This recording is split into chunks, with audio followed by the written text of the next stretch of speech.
Bonjour à tous, c'est Thomas Cubel et bienvenue dans l'émission du mardi 1er juin 2021. Aujourd'hui, nous allons traiter l'actualité SEO du 26 mai au 1er juin et ensuite on ira voir la météo des SERP.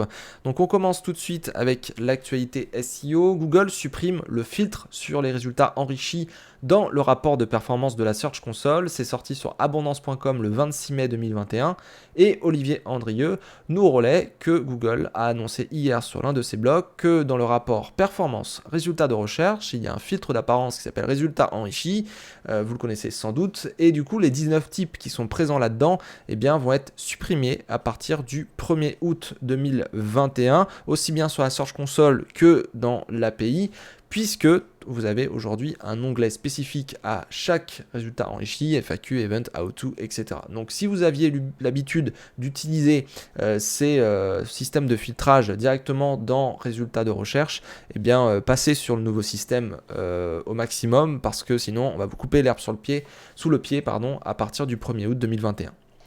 On continue. Google News Showcase disponible sur desktop dans 8 pays. C'est sorti le 27 mai 2021, toujours sur Abondance. Donc rappelez-vous, au mois de février dernier, il y avait le lancement de Google News Showcase et ça a été lancé sur mobile dans une douzaine de pays, dont la Grande-Bretagne, l'Australie, l'Allemagne, le Brésil, le Canada, la France, le Japon, le Royaume-Uni, l'Argentine, etc.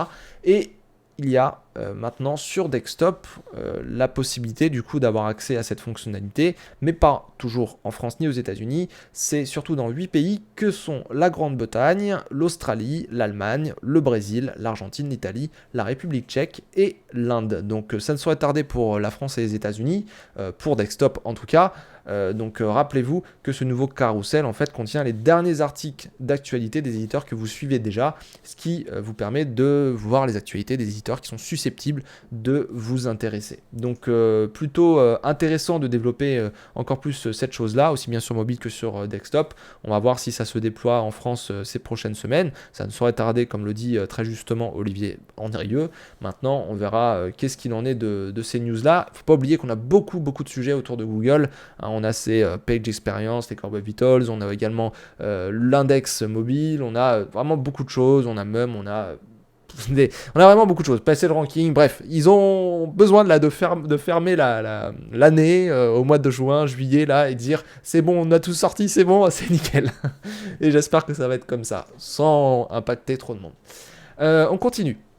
Infographie, perception et impact de la publicité en ligne en 2021, sorti le 28 mai 2021. Donc c'est une infographie de Adds Up Consulting qui reprend des résultats d'une enquête menée par l'IFOP du 17 au 19 mars 2021. Et du coup, cette étude est composée d'un échantillon représentatif de la population française, constitué de 1017 individus âgés de 18 ans et plus. Et la taille de cet échantillon a permis d'identifier 957 utilisateurs, 415 réguliers et 542 occasionnels concernant l'achat en ligne, le monde du numérique, etc. Et notamment sur Google, Amazon, Facebook et d'autres trucs. Donc globalement dans cette infographie, vous avez énormément de chiffres intéressants. Olivier Andrieux a choisi d'en sectionner quelques-uns, notamment 41% des personnes interrogées effectuent régulièrement des achats en ligne, 45% des internautes cliquent en premier sur les résultats sponsorisés Google Ads, 83% des acheteurs en ligne réguliers affirment avoir entièrement confiance en achetant sur le web, 50% des Français utilisent Amazon et Google pour réaliser leur achat en ligne. En fait, c'est 50-50 entre Google et Amazon. 54% des personnes interrogées déclarent être influencées par les réseaux sociaux pour leur achat en ligne. Et enfin, 61% des utilisateurs affirment être sensibles au visuel d'une publicité en ligne. Donc les chiffres sur l'importance d'Amazon dans ce domaine montrent à quel point le SEO sur ce site est important et à quel point également il est bien à l'heure actuelle le premier concurrent de Google. Je vous en ai parlé assez récemment. Vous n'avez pas que le SEO Google à regarder. Bien sûr qu'on pourrait se dire, après Google, je vais aller faire du SEO sur Bing, je vais aller sur n'importe quel moteur de recherche généraliste et puis faire du SEO. Sauf que n'oubliez pas les moteurs de recherche que j'appelle moi spécialisés, qui ont quelque chose vraiment de particulier en fait dans leur format ou dans ce qu'ils proposent en fait en termes de résultats. Amazon est un moteur de recherche interne à Amazon, mais comme beaucoup de gens vont sur Amazon pour acheter des choses, vous pouvez en fait pousser vos produits, vous pouvez pousser votre boutique, vous pouvez pousser vraiment beaucoup de choses et à terme même, vous pouvez avoir des espèces de partenariats avec Amazon pour pouvoir même mettre de l'éditorial directement dans Amazon. Donc c'est quand même important d'avoir des objectifs sur Amazon et également sur les autres sites qui amassent pas mal de trafic rien que par leur marque. Vraiment, dès que vous voulez vendre quelque chose, que ce soit un service, que ce soit un produit ou quoi que ce soit d'autre, posez-vous la question de où sont les gens. Je le dis souvent dans le volet popularité du SEO. Vous savez, la pyramide du SEO, il y a la technique, le contenu et la popularité. La technique et le contenu, c'est sur votre site. Vous allez proposer de la valeur ajoutée, vous allez faire vivre votre site, etc. Ensuite, sur la popularité, vous allez faire les backlinks, tout ça.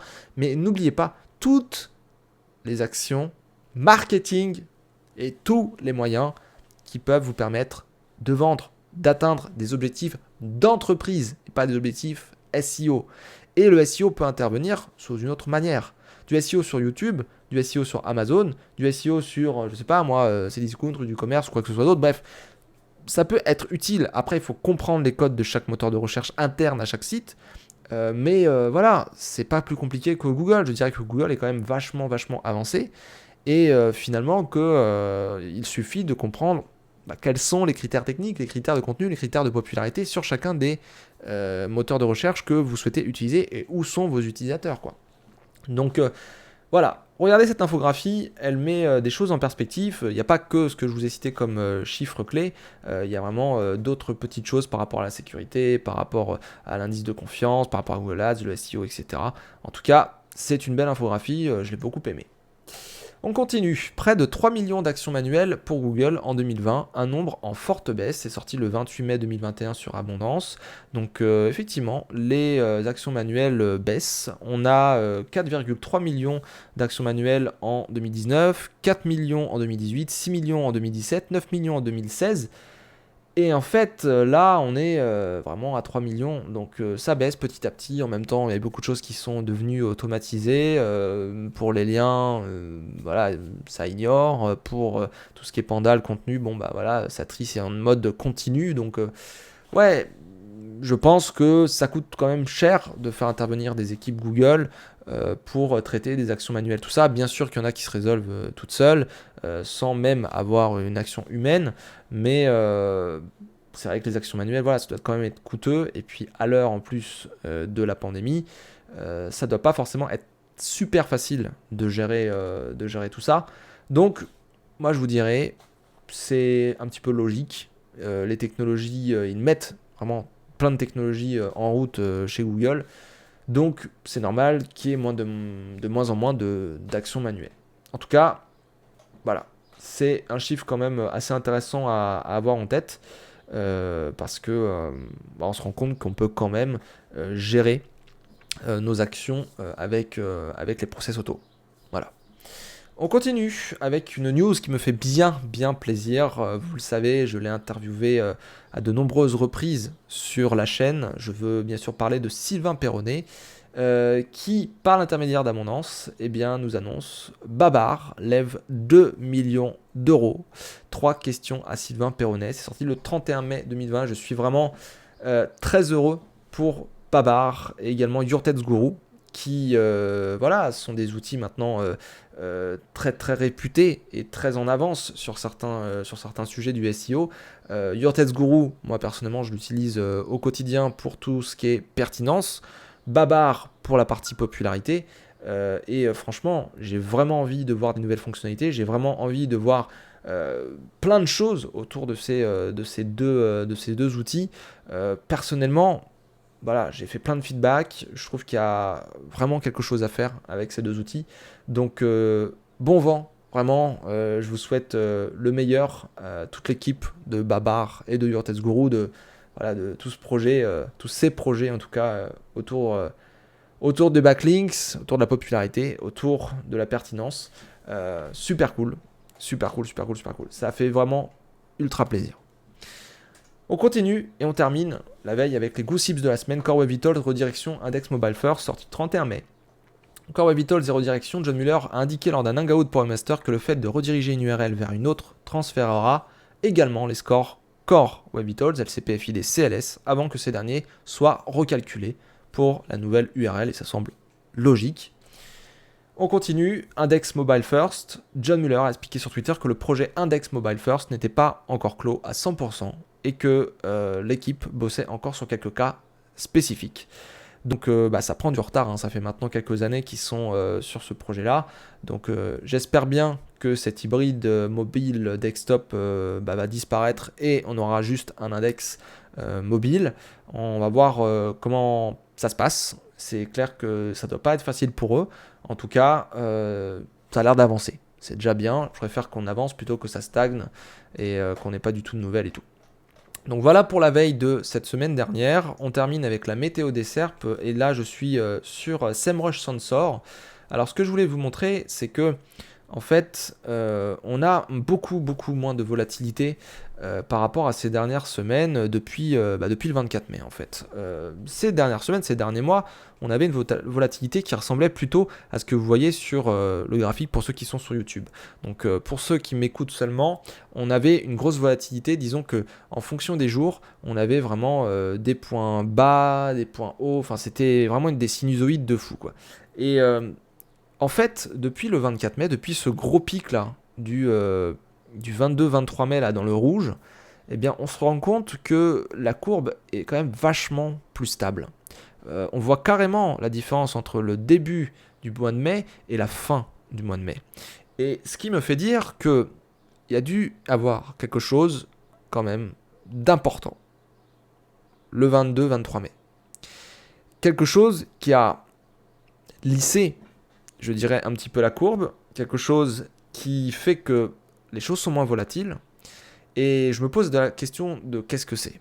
J'ai vu des choses sur Twitter qui se contredisent et qui ne sont pas logiques. J'ai vu des URL en fait de sites et très concrètement, il y aurait vraiment plein de raisons en fait de pourquoi le site en fait aurait chuté, aurait monté ou je ne sais quoi. Et je ne détermine pas quelque chose qui est en commun. Je pense qu'il doit y avoir certains aspects autour des SERP, des fonctionnalités, etc. Parce qu'on en a parlé. Je pense qu'il doit y avoir aussi des choses peut-être par rapport à des liens ou autre chose. Je pense qu'il y a une communication, en tout cas, qui n'a pas été réalisée. Et là, je viens de voir un G de Google ici. Non, data report, check-up. Non, c'est juste SMrush qui a mis un petit G. Voilà, je ne sais pas de quoi on peut parler réellement. Je ne sais pas si c'est le passage ranking, je ne sais pas si c'est le début du truc mobile, je ne sais pas si c'est les Core Vitals, je ne sais pas si c'est autre chose, ou s'ils ont simplement arrêté la volatilité pour mettre en place un projet. Je sais que ça, c'est important de le faire aussi. Bon, j'attends. Moi, personnellement, je ne suis pas impacté. Donc, vous savez comment je bosse, encore une fois. Je ne suis pas impacté. Donc, qu'est-ce qui se passe? Difficile à dire. Surtout que quand on regarde les dates, tout le monde a été impacté sur le gros pic. Et quand on regarde ces derniers jours, c'est vraiment là où ça bouge le plus d'habitude en fait. Actualité, arrêt loisirs, communauté en ligne, jeux et sport. Enfin, ouais, il y a de la volatilité, mais c'est normal en fait. C'est normal de base, par défaut. Donc, attendons un petit peu. Et je reviens vers vous. Et allez sur Search Engine Land également. Je vous ai parlé de Mum. J'ai pas eu l'occasion de tout lire. C'est pour ça que je ne l'ai pas mis dans la veille. Mais vous avez Sylvain Perronnet justement qui a sur son Twitter partagé un article, je crois que c'est Search Engine Land, avec des spécificités autour de Mum et des documents autour de ce que pourrait être Mum. On en a parlé la semaine dernière, donc n'hésitez pas à aller voir cet article qui est très intéressant et qui permet de creuser un peu le sujet. Voilà. Sur ce, c'était l'émission du 1er juin 2021. Pour rappel, eh bien, fin juin, on termine le podcast. Ensuite, juillet, août, je suis off concernant l'émission. Donc, il reste 3-4 émissions normalement. Et on se retrouvera ensuite en septembre. Donc, savourez bien les prochaines émissions. N'hésitez pas à partager le podcast, vraiment, à vos amis, à m'envoyer vos questions, à envoyer des commentaires, etc. Beaucoup de travail ces derniers mois de mon côté, donc pas trop le temps de faire des sujets du jour, de passer beaucoup de temps sur le podcast et sur aussi d'autres choses. Vous voyez que j'ai essayé de sortir des outils, mais du coup c'est du temps que j'enlève sur le podcast aussi. J'essaie d'avoir un peu de diversification, mais c'est pas forcément très très facile, comme vous pouvez le constater. Donc, on se parle très très bientôt, la semaine prochaine en l'occurrence, et je vous souhaite une très bonne semaine. D'ici là, eh bien, portez-vous bien et je vous embrasse. Ciao ciao, bisous.